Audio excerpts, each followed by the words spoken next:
போகாது. எனவே அப்படியான ஒரு நிலைப்பாடு அதுல இருக்கிறது என்ன செய்யலாம் அமைச்சுன்னா பார்க்கலாம்.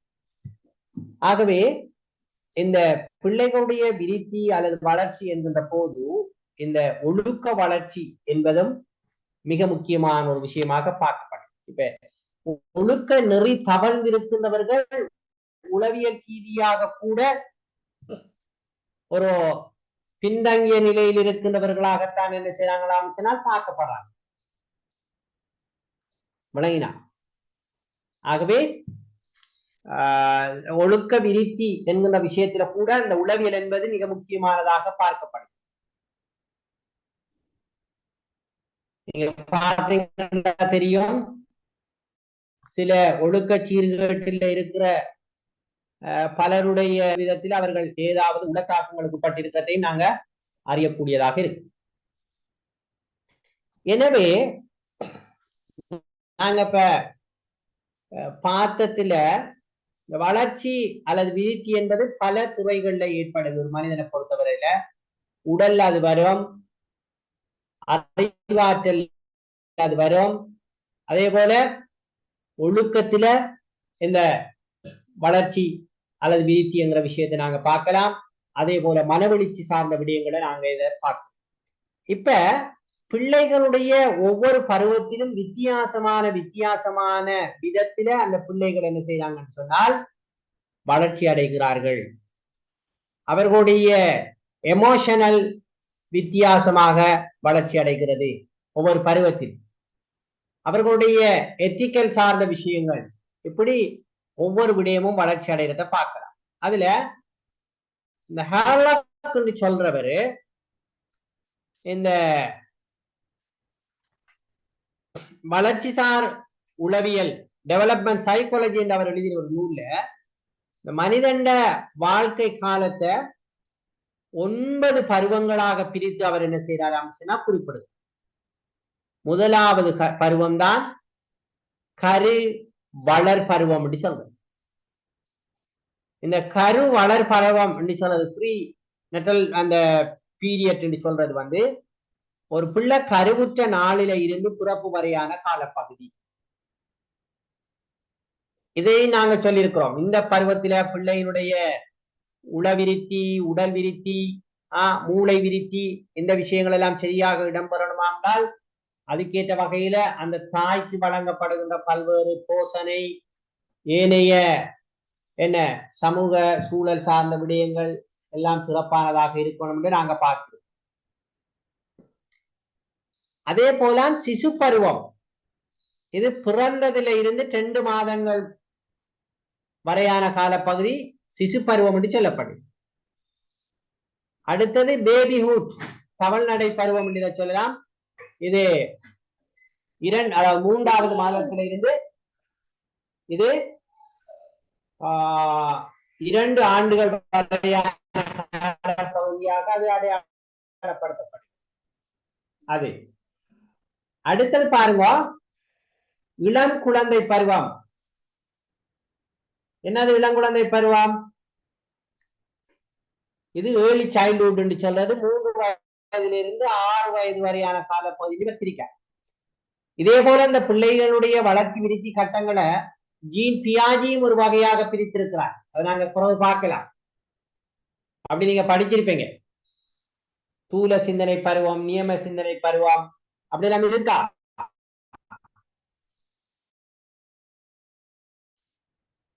அப்படி பார்த்திருக்கீங்களா? பார்த்திருப்பீங்க. அடுத்தது பிள்ளை பருவம், லேட்டர் சைல்ட்ஹுட் என்று சொல்றது 7 வயது முதல் 12 வயது வரை. அடுத்தது குமர பருவம், அடலசன் என்று சொல்றது. இது மிக முக்கியமான பருவம். இதுல இந்த ஏர்லி சைல்ட்ஹுட் என்று சொல்ற பருவமும் இந்த அடலசன் என்று சொல்ற இந்த பருவமும் மிக பிரதானமாக பிள்ளைகள்ல கவனம் செலுத்தப்பட வேண்டிய பகுதி. நீங்க அந்த ஏர்லி சைல்ட்ஹுட் என்று சொல்றது அது அந்த நாங்க ப்ரீ ஸ்கூல்ல இருந்து பாடசாலைக்கு வர அந்த காலப்பகுதி. அதுக்கு அடுத்தது இந்த பிள்ளை பருவம் என்று சொல்றதும் மிக முக்கியம்தான் இந்த பிரைமரி காலத்தை பொறுத்தவரை. அடுத்தது இந்த எடலசன் சொல்ற இந்த பருவம் அல்லது டீனேஜ் என்றும் நாங்க செல்ல 13 வயதுல சொல்றாங்க. இந்த காலப்பகுதி மிக முக்கியமான காலப்பகுதி. அதே போல வயது வந்தோர் பருவம் என்று 19 தொடக்கம் 40 வயது வரையான காலப்பகுதியை அவர் சொல்றார். அடுத்தது இந்த மிடில் ஏஜ் என்று சொல்றதுதான் 40 முதல் 60 வயது வரையான காலப்பகுதி. 60க்கு பிறகு அதை என்ன ஓல்ட் ஏஜ், அதாவது முதிர் பருவம். இந்த ஒவ்வொரு காலப்பகுதியிலையும் வித்தியாசமான உளநிலைகள் காணப்படும், வித்தியாசமான மாற்றங்கள் இருக்கும். இப்ப உங்களுக்கு தெரியும் ஏஜ் சைக்காலஜி, வயது முதிர்ந்தவர்களுடைய அந்த உளவியல் நிலை தொடர்பாக தனியான சில விஷயங்கள் இந்த உளவியல்ல பார்க்கப்படும். இப்ப உதாரணத்துக்கு 60 வயதுக்கு பின்னர், அதாவது ஒரு ஆள் என்ன அந்த ஒரு ரிட்டையர்மெண்ட் போனதுக்கு பிறகு அவருடைய மனோநிலை, அவருடைய செயற்பாடுகள் எப்படி இருக்கிறது என்பது மிக முக்கியமான ஒரு விஷயம். நான் ஒரு தடவை ஒரு அதிபர் சேவையிலிருந்து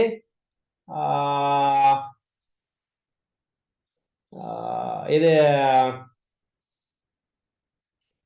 ரிட்டையர்ட் ஆகியிருந்த ஒருவரை கொஞ்சம் சோமில்லாம இருக்கிறார் என்று அவரை பார்க்க போக வேண்டிய ஒரு போனேன். அவர் திடீர்னு என்ன சொன்னாராம் சொன்னால், எனக்கு அடிக்கடி தற்கொலை செய்யற எண்ணம் வருகிறது என்று சொன்னார்.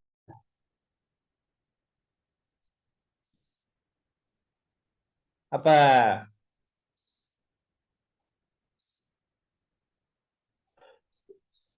ஒரு நாள் அவரை நோய் விசாரிக்க போன நான் 2-3 நாள் தொடராக போக வேண்டிய ஒரு தேவை வந்தது. ஏனென்றால் அவரை கொஞ்சம் அந்த நிலையிலிருந்து பிறகு அவர் மரணிச்சிட்டாரு, இயற்கையாக மரணிச்சாரு. நான் என்ன சொல்ல வாங்கினால், இந்த உளவியல் சார்ந்த இந்த பிரச்சனைகளும் இந்த விஷயங்களும் எந்த பருவத்திலும் அந்த பிரச்சனைகள் ஒருவருக்கு வரலாம்ங்கிறதுக்கு பல சான்றுகளை நேரடியாக பார்க்கிறோம். ஓகே, அப்ப இதுல இந்த நான் சொன்னேன், இந்த இளம் குழந்தை பருவம் என்ன வயது? இளம் குழந்தை பருவம் சொல்லுங்க. இளம் குழந்தை பருவம் என்று நாங்க சொன்ன அந்த வயது பருவம் என்ன? 3 தொடக்கம் 6 வயது. இது மிக முக்கியமான ஒரு காலப்பகுதி. இந்த காலப்பகுதியில பிள்ளைகள்ல கட்டாயம் பெற்றோரும் அந்த பிள்ளைகளை விருத்தி செய்கின்ற செயற்பாட்டில் ஈடுபடுகின்ற நர்சரி டீச்சரா இருக்கலாம், பிரைமரி டீச்சரா இருக்கலாம், மிக அவதானமாக சில விஷயங்களை கவனம் செலுத்தும். இந்த காலப்பகுதியிலே இப்படியான உடல் வளர்ச்சி, நீங்க இந்த காலப்பகுதியில கொஞ்சம் பிள்ளைகளுடைய உடல் வளர்ச்சி வேகமாக இருக்குமா இல்ல வேகம் குறைந்திருக்குமா? என்ன இந்த காலப்பகுதியில பிள்ளையோட உடல் வளர்ச்சி வேகம் கூட இருக்குமா குறைஞ்சிருக்குமா? இப்ப நாங்க ஏற்கனவே பார்த்திருக்கிறோம், இந்த பிள்ளை வளர்ச்சி அடைகிறதுல ஒவ்வொரு காலத்திலையும் அப்படி சீரான வளர்ச்சியாக இருக்க மாட்டார். சில காலங்களில் கூட இருக்கும், சில காலங்களில் குறை இருக்கும் சொல்லிக்க கூடுதலாக இருக்கும். இந்த காலப்பகுதியில சொல்லுங்க, உடல் வளர்ச்சி என்பது கொஞ்சம் வேகமாக இடம்பெறுகின்ற காலம். பெரும்பாலும் சொல்றாங்க ஒரு பிள்ளையிட மூளை வளர்ச்சியை பொறுத்தவரையில 5 வயது வரையான காலப்பகுதிக்குள்ள அந்த மூளை வளர்ச்சி என்ன மிகச் சிறப்பாக அதற்கான சந்தர்ப்பங்கள் வழங்கப்படுகின்ற போது அது வளர்ச்சி அடைந்து விடும் என்று சொல்றாங்க. எனவேதான் இந்த காலப்பகுதியில நாங்க இந்த ஒமேகா போன்ற அந்த விஷயங்கள் அந்த பிள்ளைக்கு கிடைக்கிறதுக்கான ஏற்பாடுகள் செய்யும். எனவே இந்த சிலர் அந்த கூட ஃபிஷ், மீன் அப்படியான உணவுகள் இந்த காலப்பகுதிகளை கொடுக்குற நல்லம்னு சொல்லுவாங்க, வல்லாரை கொடுக்குற நல்லம்னு சொல்லுவாங்க. இந்த மூல வளர்ச்சிக்கு தேவையான, அப்ப அதுல நியூட்ரிஷன் சார்ந்த விஷயங்களும் இந்த காலத்துல கட்டாயம் கவனத்துல கொள்ளப்படும். அதே நேரம் இந்த ஏனைய அந்த பிள்ளைக்கு தேவையான போசனைகள், ஏனைய ஊட்டச்சத்துக்கள் எல்லா விஷயத்திலையும் கவனம் செலுத்தணும். உடல் வளர்ச்சி அடையும். மனவளர்ச்சி சார்ந்த விஷயங்கள் இந்த பருவத்துல நீங்க ஏற்கனவே சொன்ன மாதிரி இந்த பருவத்தில காணப்படுகின்ற சில தாக்கங்கள் அது ஏற்படுமாக இருந்தால் அது பின்னுக்கு நிறைய பிரச்சனைகளை கொண்டு வரும். நான் அன்றும் சொன்ன நினைக்கிறேன், இந்த ஓசிடி போன்ற ப்ராப்ளத்தை எல்லாம் கொண்டு வரத்துக்கு இந்த காலப்பகுதி மிக முக்கியமான ஒரு விஷயமாக இருக்கு. எனவே இங்க அந்த பிள்ளையினுடைய மனவளர்ச்சியை விருத்தி ஆக்குறதுக்கு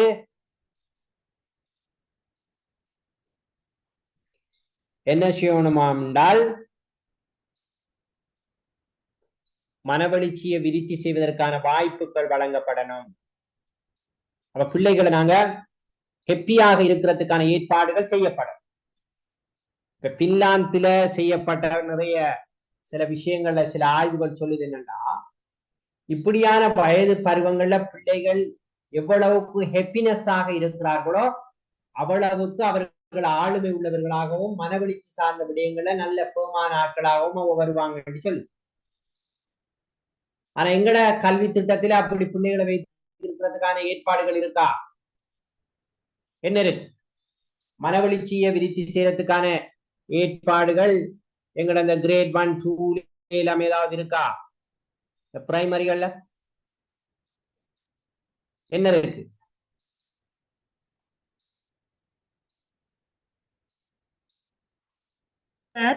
செயற்பட்டு மகிழ்வோம்ன்றது பயிற்சி இருக்கு தானே சார்? Very good. அதாவது ஒவ்வொரு நாளும் பாடசாலையிலே இருக்கணும். என்ன செயற்பட்டு மகிழ்வோம்ங்கிற ஒரு செயற்பாடு நிறைவடைந்தவுடன் மாணவர்களுக்கு உணவு வழங்கணும். அதுக்கு பிறகுதான் கற்றல் கற்பித்தல். அப்படியா எப்படி அது நம்மளோட பிரைமரி சிஸ்டம் அப்படித்தானா? சார் செயற்பட்டு பருவம் முடிஞ்ச பிறகுதான் சார் சப்ஜெக்ட் ஸ்டார்ட் ஆகும் உங்களுக்கு. சரியான முறைப்படி அந்த செயற்பாட்டு மகிழ்வோம் முடிஞ்ச உடனே அதுக்கு பிறகு அந்த பிள்ளைகளுக்கு சாப்பாட்டை கொடுத்துட்டு அதுக்கு பிறகு கற்றல் கற்பித்தல். அந்த பிள்ளையோட உடல் வளர்ச்சிக்கு தேவையான ஊட்டச்சத்துக்கள், அதே போல அந்த பிள்ளையோட மனவளர்ச்சி சார்ந்த வளர்ச்சிக்கான செயற்பாடு. அதே போல உங்களுக்கு தெரியும், இப்ப இயற்கை பாடத்துல நீருடன் விளையாடுவோம் இருக்கா? அப்படி இருக்கு சார். காற்றோட விளையாடுற அப்படி பம்பரம் எல்லாம் செய்து அப்படி இருக்கா? சார் பட்டம் அனுப்புறது, இலைகள் பறக்கிறத பாக்குறது. என்னண்டா ஓகே அங்க பாருங்க. அப்ப என்னண்டா அதுல பிள்ளைகளுடைய அறிவு வளர்ச்சி என்கின்ற விருத்திங்கிற விஷயமும் அதுல நடக்கும். எப்படி இந்த காற்று இந்த என்ன பம்பரம் அல்லது பட்டம் இவைகளை எப்படி இயக்குது, என்ன விஷயம்ங்கிறது சம்பந்தமான அந்த சிந்தனை, அது பற்றிய கொஞ்சம் என்ன உன்னிப்பாக கவனிக்கின்ற அந்த விஷயமும் வரும். அங்க ஒரு ஹெப்பினஸும் வரும். சரியா? இப்ப உதாரணமாக நீரில் அமிழும் நீரில் மிதக்கும் பொருட்கள் அப்படி நம்ம இருக்குமா ஐயாரை பாடத்துல? பிரைமரி வகுப்புல இருக்கும் தானே? நீரில அமிழ்ற பொருட்கள், நீரில மிதக்கிற பொருட்கள் வேறுபடுத்தி பார்க்கறதெல்லாம் இருக்கு சார்.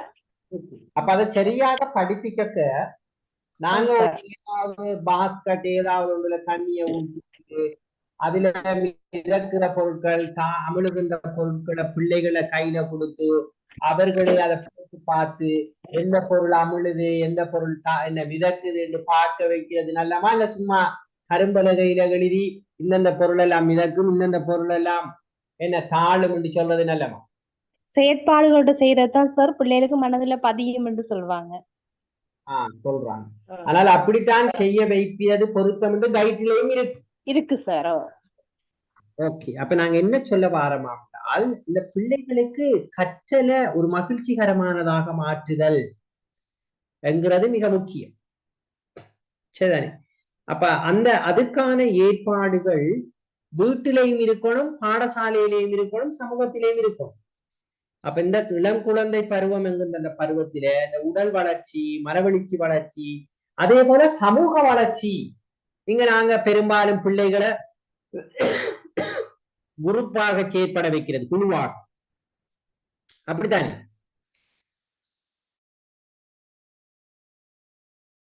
அதே நேரம் அவர்களை சேர்ந்து சில வேலைகளை செய்ய வைக்கிறது. அப்ப அப்படியான சில வாய்ப்புகள் எல்லாம் அந்த பிள்ளைகளுக்கு என்ன சொல்லணும் சொன்னால் வழங்கப்படும். அதே போல இந்த அறிவு திறனை மேம்படுத்துறதுக்கான எல்லா ஏற்பாடுகளும் கலை திட்டத்தின் ஊடாகவும் அந்த பிள்ளையினுடைய சூழலின் ஊடாகவும் வீட்டிலையும் அதற்கான ஏற்பாடுகள் எல்லாம் இருக்கணும். அப்ப இப்படியான சில அம்சங்கள்ல இந்த காலப்பகுதியில கட்டாயம் கவனம் செலுத்த வேண்டிய தேவை இருக்கும். அப்ப இது எப்படி அந்த வயது பருவத்துல ஏற்படுகிறது என்பது தொடர்பில் கவனம் செலுத்த வேண்டிய தேவை இருக்கு. அடுத்ததுதான் நாங்க சொன்னோம் என்ன சொன்னால் அந்த பிள்ளை பருவம். இதுவும் மிக முக்கியமான ஒரு பருவமாகத்தான் பார்க்கப்படுது. பிள்ளை பருவம்ங்கிறது எத்தனை வயதுல இருந்து எத்தனை வயது வரைக்கும் சொல்லலாம்? பிள்ளை பருவம் சொல்லுங்க. 7 to 12. 7 வயதிலிருந்து 12 வயது என்று இதுல வரையறை செய்யப்பட்டிருக்கு இவருடைய ஹாலாக்குனுடைய கருத்துப்படி. அது சில நேரம் கொஞ்சம் கூடலாம் குறையலாம். இதுவும் அதே, அதாவது இப்ப ப்ரீ ஸ்கூல் முடிய அப்படியே வார அடுத்த பிரைமரியோட தொடர்பாட்டு போற வயது காலப்பகுதி. இந்த காலப்பகுதியிலையும் இங்க மிக முக்கியமாக இந்த உடல் வளர்ச்சியில தாக்கம் செலுத்துறது, மனவளர்ச்சியில தாக்கம் செலுத்துறது, இந்த சமூக வளர்ச்சியில நாங்க கவனம் செலுத்துறது. அதே போல இந்த பர்சனாலிட்டி டெவலப்மெண்ட், ஆளுமை விருத்தி. பர்சனாலிட்டின்னா என்னன்னு சொல்லுங்க. பர்சனாலிட்டி ஆளுமை சார். ஆளுமை. ஆளுமை என்ன? லேசான விட பர்சனாலிட்டின் ஆளுமை. சொல்லுங்க.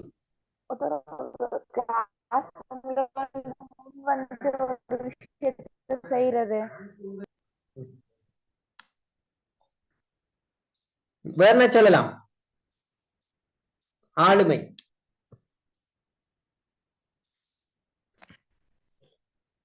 உதாரணமாக பர்சனா என்று சொல்ற ஒரு சொல்லுல இருந்துதான் இந்த பர்சனாலிட்டி இந்த சொல் வந்தது சொல்ல பார்த்திருப்பேன்.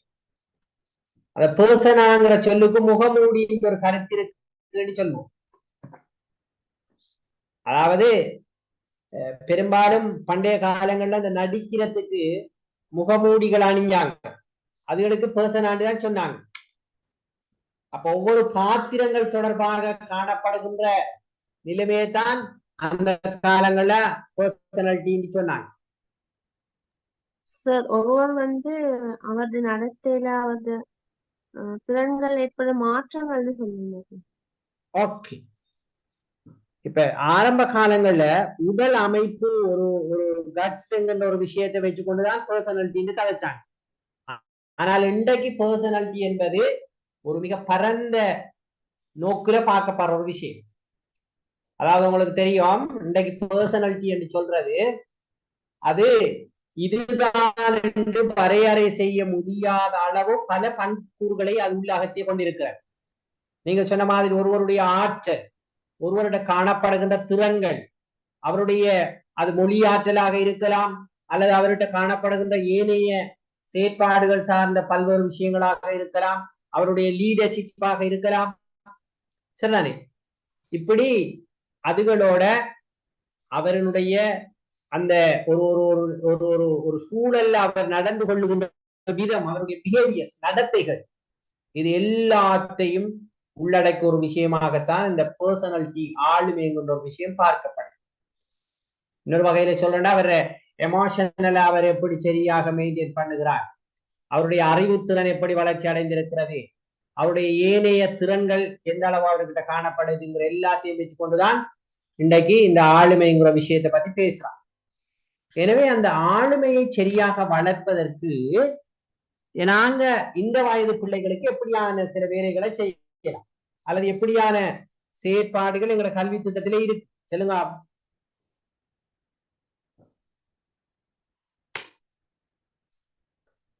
இப்ப இந்த நாங்க நான் சொல்ற கிட்டத்தட்ட பிரைமரி பிள்ளைகள் வச்சு கொள்ளுங்களேன். என்ன விஷயம்,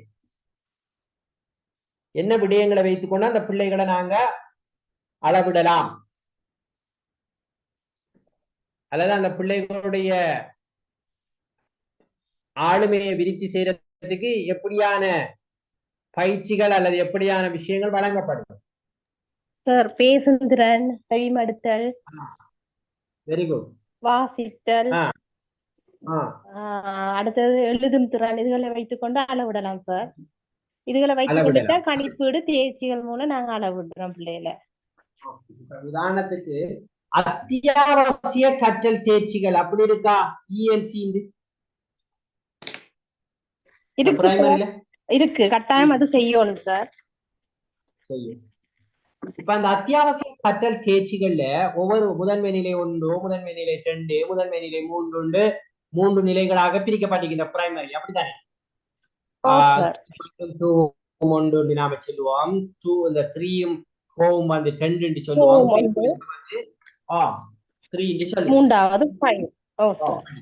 3. அப்ப இந்த இதுக்கு அத்தியாவசிய கற்றல் பாட தேர்ச்சிகள் ஒன்று இருக்கும். அப்படி ஒன்று அடிப்படை தேர்ச்சிகள் கொஞ்சம் இருக்கா? அடிப்படை தேர்ச்சிகள் இருக்கு சார். அது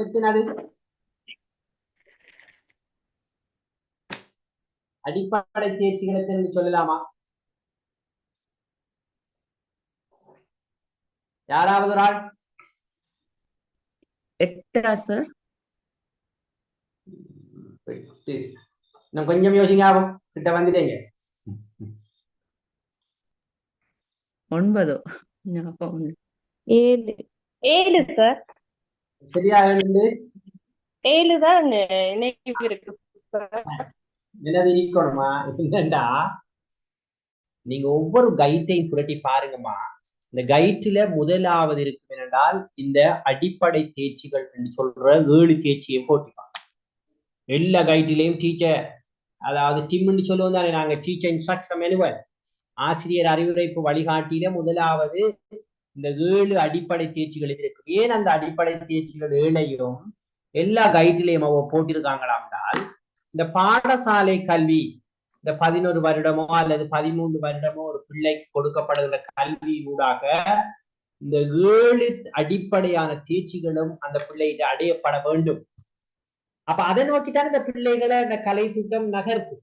அப்ப அதுகள் எல்லாம் எங்ககிட்ட தெளிவு இருக்கணும் ஒரு ஆசிரியர் என்றாங்க. எனவே 7 இருக்கு. நீங்க சும்மா முதலாவது அடிப்படை தேர்ச்சியை சொல்லுங்க. அடிப்படை தேர்ச்சியில முதலாவது தேர்ச்சி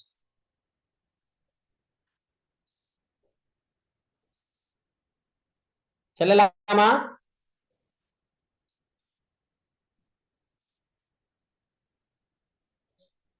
என்ன சத்தத்தை காணல? மொழி தேர்ச்சியா சார்? தொடர்பாடல் தேர்ச்சி. முதலாவது தேர்ச்சி என்னென்றால் தொடர்பாடல் தேர்ச்சி.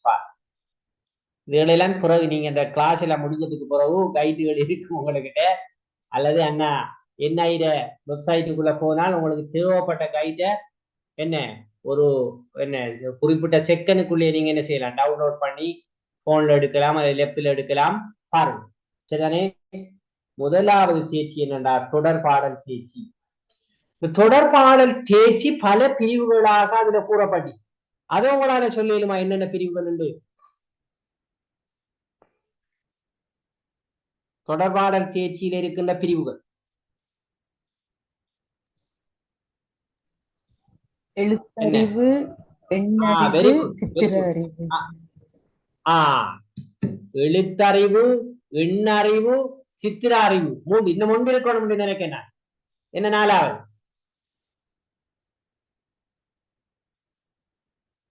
என்ன? அதாவது ஐசிடி சரிதானே, அல்லது கணனி அறிவு ஒன்று இருக்கும். நீங்க அதுல பாரு. அப்ப இந்த 4 விதமான ஸ்கிலும் அந்த பிள்ளைக்கு இந்த அடிப்படையான இந்த 4 தேர்ச்சிகளும் வரணும். இந்த கம்யூனிகேஷனுக்கு தொடர்பாடல் எண் பற்றிய தெளிவு அந்த பிள்ளைக்கு வரணும். கொடுக்கல் வாங்கல் செய்யறதுக்கு எவ்வளவு கொடுத்தோம், எவ்வளவு வாங்கினோம், என்ன செய்தோம், அல்லது என்ன நேரம் என்னங்கிறதெல்லாம் தெரியணும். ஆகவே எண்ணறிவு, எழுத்தறிவு, அது பேசுறது மரம், நாங்க கடிதம் எழுதுறதாகவும் இருக்கலாம், அல்லது என்ன ஏதாவது ஒரு இமெயில் அனுப்புறதாகவும் இருக்கலாம். அது ஒரு விஷயம். அடுத்தது சித்திர அறிவு ஒன்று இருக்கு, குறியீடுகள். நீங்க பாருங்க, அப்ப ஸ்காலர்ஷிப்ல அப்படி இருக்கா? கேள்விகள் ஏதாவது குறியீடு சார்ந்த இருக்கா?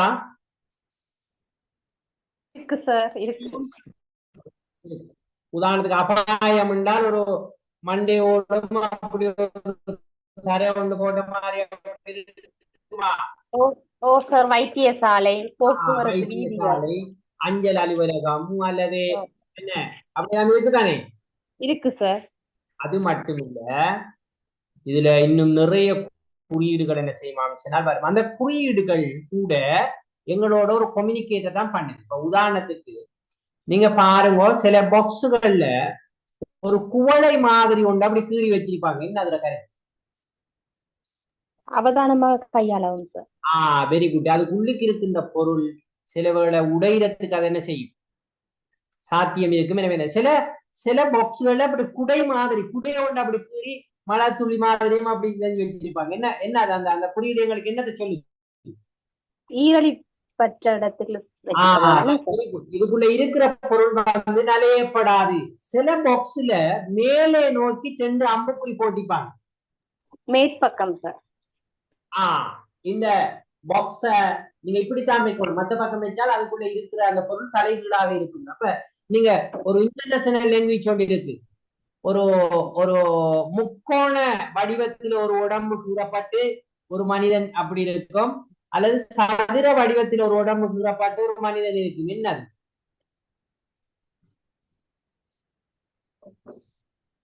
அதாவது மேலுக்கு தலை ஒரு வட்டம், ஒரு முக்கோணம், 2 கால், அல்லது ஒரு தலை ஒரு வட்டம், உடம்பு வந்து ஒரு சதுரம், 2 கால். என்னது 2? பாத்தீங்களா எங்கேயாலும்? Very good. சரிதானே? இது ஒரு இன்டர்நேஷனல் லாங்குவேஜ். அப்ப இப்ப உதாரணமா நீங்க ஒரு யாப்பத்துல போய் இறங்குறீங்க, அங்க நீங்க ஒரு மோசம் போகணும், அங்க இந்த குறியீடு தான் இருக்கு. அப்ப உங்களுக்கு அந்த குறியீடு என்ன சொல்லியிருந்தால், தம்பி இங்கால போங்க, அங்க திங்கால போங்கன்னு சொல்லுதா இல்லையா? ஆகவே அந்த ஸ்கிலே எல்லாம் இந்த பிள்ளைகளுக்கு இந்த கல்வி வழங்கணும் என்றுதான் இந்த அடிப்படை தேர்ச்சிகள் 7 தேர்ச்சிகள் இருக்காது. நீங்க பாருங்க, நீங்க 9 கதைச்சிங்க. இந்த தேசிய கல்வி இலக்குகள் என்று கொஞ்சம் இருக்கு. இந்த பிள்ளை எப்படியான ஒரு பிள்ளை அந்த இலங்கை கல்வி திட்டத்தின் ஊடாக உருவாக்கப்படணும் என்று அது எல்லா கைட்லையும் இருக்கும். அதுதான் 8. முன்ன 9ஆக இருந்த தேசிய கல்வி இலக்குகள், பிறகு அது 8ஆக மாற்றப்பட்டிருக்கு. இப்போது இருக்கின்ற தேசிய கல்வி இலக்குகள் 8 தான். ஆனால் புதிதாக கொண்டு வரதுக்கு திட்டமிடப்பட்டிருக்கின்ற அந்த இதுல கல்வி திட்டத்துல தேசிய கல்வி இலக்குகள் 6 என்று சொல்லப்படுகிறது. இந்த மாதிரி நடைமுறைக்கு பாருங்க, இப்ப இருக்கிறது 8 தான். அப்ப இந்த விஷயங்களை நாங்களும் கொஞ்சம் என்ன செய்வோம், தெளிவு பெற்றிருப்போம். அப்ப அவைகளின் ஊடாக பிள்ளைகளுடைய ஆளுமையை விருத்தி செய்கிறது. நீங்க பாருங்க, இப்ப தன்னை பற்றி சுயமாக முன்வந்து என்ன பேசுவார் இன்னொரு அத்தியாவசிய கற்றல் தேர்ச்சி இருக்குமா? அல்லது தன்னை பற்றிய தகவல்களை முன்வைப்பார், அப்படி இருக்குமா? இருக்கு சார், இருக்கு. அப்ப ஒரு பிள்ளை தன்னை பற்றி சரியாக முன்வைப்பு செய்யக்கூடிய திறன் என்பது அந்த பிள்ளையினுடைய ஆளுமையோட சம்பந்தப்பட்ட ஒரு விஷயம். அப்ப அதை நாங்க சரியாக வகுப்பறையில வளர்க்கிறோமா இந்த கேள்வி எல்லாம் இருக்கு. இப்ப நாங்க சைக்காலஜிய படிக்கிற ஒரு பக்கம் இருக்கு. இப்ப நான் ஒரு இன்டர்நேஷனல் ஸ்கூல், அது அங்க இன்டர்நேஷனல் ஸ்கூலும் தான். அங்க ஒரு கேம்பஸ் மாதிரி வேற வொகேஷனல் டிப்ளோமாஸ் எல்லாம் நடக்கிற ஒரு இடம். பெபிள்ஸ் ஒரு நிறுவனம் ஒன்று இருக்கு. அப்ப அங்க நான் நர்சரி டீச்சர்ஸுக்கான ஒரு டிப்ளோமாக்கு படிப்பிக்க போறேன். அப்ப ஒரு நாள் பெஸ்டா காலங்கள்ல நான் போகக்குள்ள பார்த்தேன், ஒரு சின்ன போடியம், இந்த ஸ்டேஜ்ல வச்சு நாங்க பேசுவோம் தானே போடியம், அதுல சின்னது ஒன்று இருந்தது. அப்ப அந்த டிரெக்டர்கிட்ட இது எனக்கு விளங்கிட்டு இது என்னன்னு கேட்டேன். அவர் சொன்னார், இது ஒன்றும் இல்லை சார், எங்களோட எல்லா வகுப்பறையிலையும் இருக்கு. இந்த பிரைமரி மற்ற செகண்டரி பிள்ளைகள் எல்லாம் ஏதாவது இப்போ மைசெல்ஃப் ஏதாவது ஒரு விஷயத்த முன்வைப்பு செய்யறேன்னா அந்த போடியத்துல வகுப்பறை எல்லாத்துலயும் இருக்கு, அப்படித்தான் வந்து நின்று செய்வாங்கன்னு சொன்னார். அப்போ ஒரு பிள்ளை வெறுமனே ஒரு விஷயத்தை முன்வைப்பு செய்யறதுக்கும் ஒரு போடியத்துக்கு முன்னுக்கு வந்து அந்த விஷயத்தை முன்வைப்பு செய்யறதுக்கும் இடையில அந்த புள்ளோட பர்சனாலிட்டி டெவலப்மெண்ட் வித்தியாசப்படுமா இல்லையா? என்ன உங்களோட கருத்து? ஓகே, அப்ப அப்படியான சூழல்களை நாங்க என்ன செய்யணும் உருவாக்கணும். சும்மா சாதாரணமான பாடசாலையில நாங்க எங்க போடியத்துக்கு போறோன்ற ஒரு கேள்வி எங்கிட்ட இருக்கு. எந்த கருத்து என்னென்றால், ஒரு 4 சிலாகையும் ஒரு சின்ன ஒரு பலகை துண்டு இருந்தால் போடிய மாதிரி ஒன்று நாங்க செஞ்சிடலாம். 6வது ஒரு ஓடாவி அந்த வகுப்புல இருக்கிற ஒரு பிள்ளோட பேரண்ட் 6வது இருக்குமான்னு சொன்னாலும் செய்திடலாம். ஆகவே அதற்கான வாய்ப்புகள் வழங்கப்படும். அதே போல சுய மேலாண்மை வளர்ச்சி, அது என்னது? செல்ஃப் டெவலப்மெண்ட்ங்கிறது என்னது? சுய எண்ணக்கரு வளர்ச்சின்னு சொல்லலாம். என்னது? தனி மனிதன் தன்னைத்தானே வளர்த்துக் கொள்வதுதான். அதிலும் குறிப்பாக இந்த செல்ஃப், இந்த சுயம் சார்ந்த இந்த விஷயம் ஒன்று இருக்கு. என்ன விஷயமான்னு சொன்னால், இப்ப தங்களை பற்றிய ஒரு சுய மதிப்பீடு. சில பிள்ளைகள் என்ன நினைக்காங்கன்னா, நாங்க இதை செய்ய மாட்டோம், எங்களால் இதை செய்ய முடியாது, எங்களுக்கு இது பொருத்தம் இல்லை, எங்களால் இது இயலாது என்ற ஒரு எண்ணப்பாடு இருக்கிற அந்த நிலைமைகளும் இருக்கு. எனவே எனக்கு எது இயலும், எனக்கு எது இயலா, என்னால என்ன செய்ய முடியும், என்னால எதை செய்ய முடியாது என்கின்ற அந்த விஷயங்கள் எல்லாம் ஒரு பிள்ளையில நாங்க என்ன செய்யணுமாம் சொன்னால் இந்த காலங்கள்ல வளர்க்க வேண்டிய ஒரு தேவை இருக்கு. எனவேதான் அந்த செல்ஃப் கான்பிடன்ஸ், அதாவது இப்ப தான் பற்றிய ஒரு சரியான தெளிவை அந்த பிள்ளை பெற்று அதற்கான ஏற்பாடுகள் இந்த பலம் என்ன, இந்த பலவீனம் என்ன, என்னால் எதை செய்யலாம், என்னால் எதை செய்ய முடியாது என்கின்ற அந்த நிலைமைகளை அந்த பிள்ளை ஏற்படுத்திக் கொள்வதற்கான வாய்ப்புகள் இந்த காலப்பகுதியில் என்ன சொல்லணும்னால் வழங்கப்படணும் தேவை இருக்கு. அப்ப அதுல கவனம் செலுத்தணும். அடுத்தது பருவம் இந்த கட்டளமை பருவம். ஆக முக்கியமான இன்னொரு பருவம் தான் இந்த கட்டளமை பருவம். இந்த பருவத்தில் ஏற்படுகின்ற வளர்ச்சி ஏற்கனவே நாங்க சொன்னதை போன்றோ இந்த கட்டளமை பருவத்திலேயும் உடல் வளர்ச்சி வேகமாக வருமா இல்ல கொஞ்சம் மந்தமாக இருக்குமா? வேகமாக வளர்ச்சி. நீங்க நீங்க பார்க்க ஒரு குறிப்பிட்ட காலத்துக்குள்ள அந்த பிள்ளைகள் மிக வேகமாக என்ன செய்வாங்களாம் சொன்னால் அப்படியே வளருவாங்க. அப்ப சிலர் சொல்லுவாங்க, நேற்று பார்த்தனாங்க இப்ப அந்த பிள்ளை மிகப்பெரிய ஆளா போயிட்டாருன்னு சொல்லுவோம். அப்ப வேகமாக அங்க என்ன நடக்குமான்னு சொன்னால் வளர்ச்சி அடைகின்ற ஒரு நிலைமையை நாங்க பார்க்கலாம் இந்த கட்டளமை பருவம். இதுல நிறைய என்ன நடக்குமான்னு சொன்னால் சில உடல் ரீதியான பல்வேறு மாற்றங்கள் அந்த பிள்ளையிலே ஏற்படும்.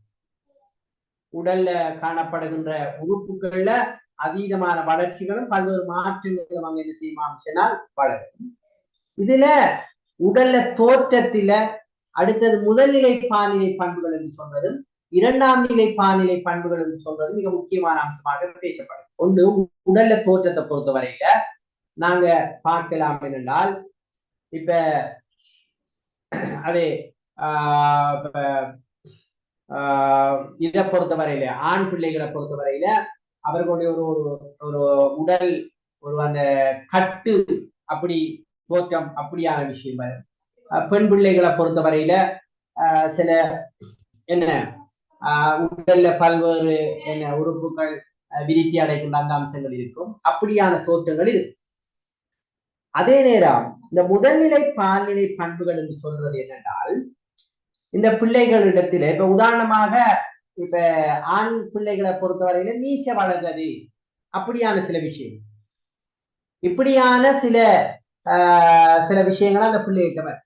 இந்த 2ஆம் நிலை பால்நிலை பண்புகள் என்று சொல்வது இந்த ஹோமோனோடு சம்பந்தப்பட்டிருக்கின்ற அல்லது நாங்க ஒரு என்ன பருவ வயதை அடைந்திருக்கிறார்கள் என்பதற்கு நாங்கள் சொல்லப்படுகின்ற பல்வேறு அம்சங்கள் அந்த பிள்ளையில தோன்றப்படுகின்ற விஷயங்களை இந்த இரண்டாம் நிலை பால்நிலை பண்புகள் என்று நாங்கள் என்ன செய்யலாம் அம்சனா சொல்லலாம். அப்ப இந்த மாற்றங்கள் வருகின்ற மிக முக்கியமான ஒரு காலப்பகுதி.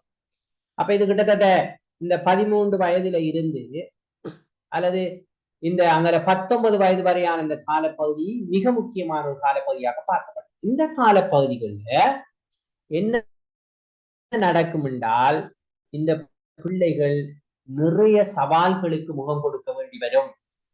அந்த சவால்களை அந்த பிள்ளைகள் ரிலேட் பண்றதுக்கு இயன்ற இயலுமையை ஆசிரியர்களும் பெற்றோரும் கட்டாயம் என்ன செய்யணும் பிள்ளைகளுக்கு வழங்கும். இது மிக முக்கியம். அப்ப இதெல்லாம் தெரியாம பிள்ளைகளோட நாங்க ஒர்க் பண்ணிடலாம். இப்ப உதாரணத்துக்கு நான் கேட்கிறேன், இந்த காலப்பகுதியில இந்த உளவிருத்தி, அன்பு தேவை, காப்பு தேவை, கணிப்பு தேவை எல்லாம் நாங்க சொல்றோம். இந்த கால பகுதிகள்ல இந்த பிள்ளைகளுடைய எமோஷனல் சில இந்த ஹோமோன் இப்படியான விஷயங்கள் சில சுரக்கிறதால எதிர்பார்க்கவர்ச்சிங்கிற ஒரு விஷயம் எல்லாம் இருக்கு. எனவே இப்ப ஒரு அந்த 8ஆம் ஆண்டு 9ஆம் ஆண்டு அப்படியெல்லாம் வரக்குள்ளெல்லாம் சில தன்மைகள் அந்த பிள்ளைகிட்ட வருது. எனவே அந்த லவ் அஃபியாஸ் அப்படியான சில ப்ராப்ளம் இல்லாம இருக்கு. இப்ப நான் கேட்கேன், ஒரு 9ஓ 10ஆம் ஆண்டோ 8ஆம் ஆண்டோ படிக்கிற ஒரு பொடியனோ ஒரு பிள்ளையோ இன்னொரு பிள்ளைய விரும்புது அல்லது கடிதம் கொடுக்குதோ அல்லது அப்படின்னால் அது சரியா பிள்ளையா? இதுதான் இன்னைக்கு நிறைய சமூக பிரச்சனைகளாக பேசப்படும். உங்களோட கருத்து என்ன?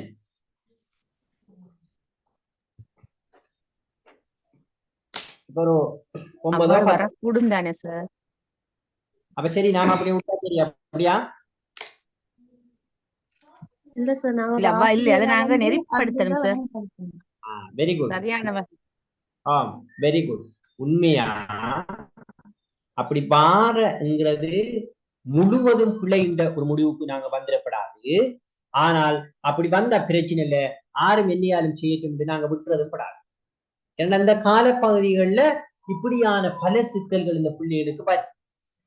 அதை நாங்க சரியாக நெறிப்படுத்துற வேலையை நாங்க செய்யணும். அப்படி நெறிப்படுத்தணுமானால் முதலாவது ஒரு வேலை செய்யணும். என்ன தெரியுமா? அந்த டீச்சர், குறிப்பிட்ட ஆசிரியர் அந்த பிள்ளைக்கு மிக நம்பகமான ஒருவராக மாறும். இந்த ரகசியங்களை பாதுகாக்கின்ற என்கின்ற அந்த பிள்ளையினுடைய மனதை வெல்லுகின்ற ஒருவராக இருக்கும்.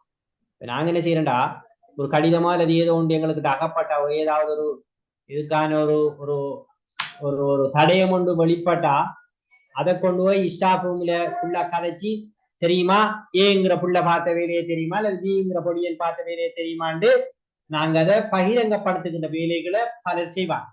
அப்படி இல்லாம ரகசியமாக அந்த விஷயத்தை கையாண்டு அதிலிருந்து அந்த பிள்ளைகளை நெறிப்படுத்துகின்ற சில வேலைகளை செய்ய வேண்டிய ஒரு தேவை இருக்கு.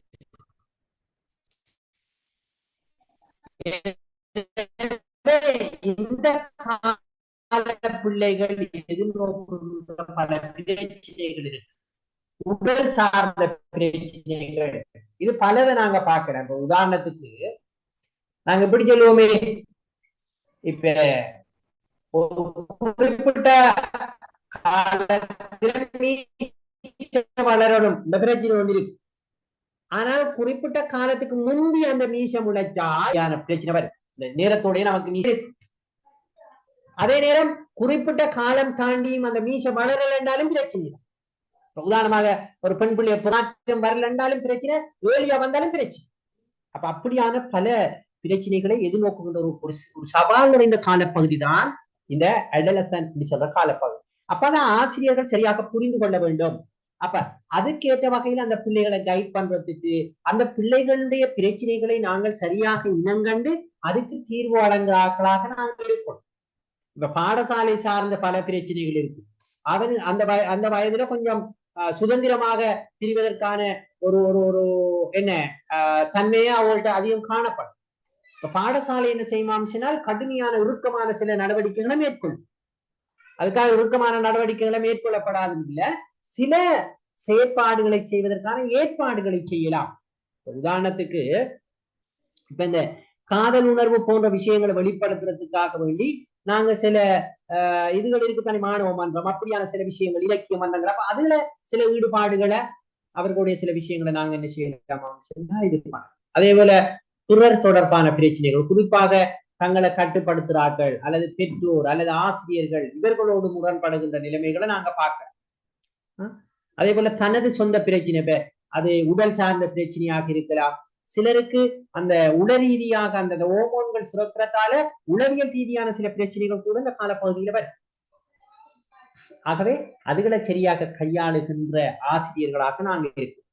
அதே போல இனி அதுக்கு அடுத்த கட்டம், நான் என்ன தொழிலை செய்ய போறேன் அல்லது என்ன ஸ்ட்ரீமை நாங்க படிக்க போறோம், அந்த பாடங்களை தெரிவு செய்யறது, ஒரு ஸ்ட்ரீமை தெரிவு செய்யறதெல்லாம் தொழிலை முன்னோக்கியதான செயற்பாடுகள். அதுல அந்த பிள்ளைகளுக்கு என்ன செய்யுமாம் சொன்னால் கண்டடிச்சன் வரும், முரண்பாடுகள் வரும். அப்ப அதுகளை தீர்த்து வைக்கிறது, இப்படியான பல செயற்பாடுகள்ல ஆசிரியர்கள் கவனம் செலுத்த வேண்டிய தேவை இருக்கிறத நாங்க என்ன செய்யலாம், பார்க்கலாம். அது ஒரு அடுத்த விஷயம். அதே போல இங்க பாருங்க, இதுக்கு என்ன செய்யணுமாம் சொன்னால் ஒரு ஆசிரியர் அந்த பிள்ளைகளை சரியாக அந்த பிள்ளைகள நிலப்பாடு என்னங்கிறத புரிந்து கொள்ளும். அடுத்தது அந்த நாங்க ஒரு நல்ல மனப்பாங்கோடு அந்த பிள்ளைகளோடு ஒர்க் பண்ணணும். முதலாவது அந்த பிள்ளையோட பிரச்சனையை ஏற்றுக்கொள்ளணும். அதுக்கு பிறகுதான் நாங்க இப்படி பிரச்சனை இருக்குங்கிறத ஒரு ஆசிரியர் ஏற்றுக்கொள்ளணும். நீங்க இப்ப எல்லாம் பெரியாக்களா போயிட்டீங்களா அல்லது இந்த நாங்களும் எதிர்த்து சில செயற்பாடுகளை செய்கின்ற போது பல முரண்பாடுகளை அங்க தோற்றுவி. அடுத்தது அந்த பிள்ளைகளுடைய அந்த மனோநிலையை சரியாக கொண்டு வரதுக்கான ஏற்பாடுகளை செய்து அந்த மனோநிலையில மாற்றத்தை ஏற்படுத்தும். அங்க அந்த பிள்ளைகளுக்கிட்ட நாங்க லீடர்ஷிப் ட்ரைனிங் ப்ரோக்ராம்கள் அதற்கினூடாக அந்த பிள்ளைகளை வளர்க்கிறோம். அடுத்தது சில பிள்ளைகள் உரமான பிறழ்வு நடத்தியாக இருக்குன்னு சொன்னால் அவர்களை நாங்க தனியை கூப்பிட்டு அவர்களுக்கு சில என்ன ஆலோசனைகளை வழங்கலாம். இப்படி தனித்தனியாக அந்த கட்டளமை பருவ பிள்ளைகளுடைய அந்த பிரச்சனைகளை இனங்கண்டு அவற்றை தீர்க்கின்ற ஆசிரியர்களாக இருக்கின்ற போதுதான் நாங்கள் உண்மையா சரியான ஒரு அந்த ஆசிரியத்துவத்தில வெற்றி பெற்றவர்களாக மாறும். சரிதானே?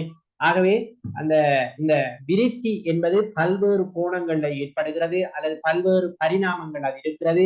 அது உடல்ல விருத்தி ஏற்படுகிறது, அறிவுல விருத்தி ஏற்படுகிறது. அதே போல ஒழுக்க விருத்தி என்கிற ஒரு விஷயம் இருக்கு, மனவெளிச்சி சார் விருத்திகள் என்று இருக்கு. இது விருத்தி பல்வேறு கட்டங்கள்ல இது நிகழ்கிறது. அதுல மிக முக்கியமான சில 3 கட்டத்தை நாங்க இந்திய HSL பார்த்திருக்கிறோம். அதிலும் குறிப்பாக இந்த அடலசன்ட் என்கிற இந்த காலப்பகுதியில பிள்ளைகளை நாங்க மிக நல்ல முறையில வழி நடத்துறதுக்கான இயல்மைகளை நாங்க தேடி அறிவோம். எப்படியான பிரச்சனைகள் இருக்கும் என்று பார்ப்போம். அந்த பிரச்சனைகளை நாங்க எப்படி கையாளுவதற்கான என்ன நுணுக்கங்களை அல்லது டெக்னிக்குகளை நாங்க இடையில போடுவோம். Okay sir. ஓகே, வேற இதுல நோட்ஸ் இருந்தா தாங்க சார், PDF. ஓகே, அப்ப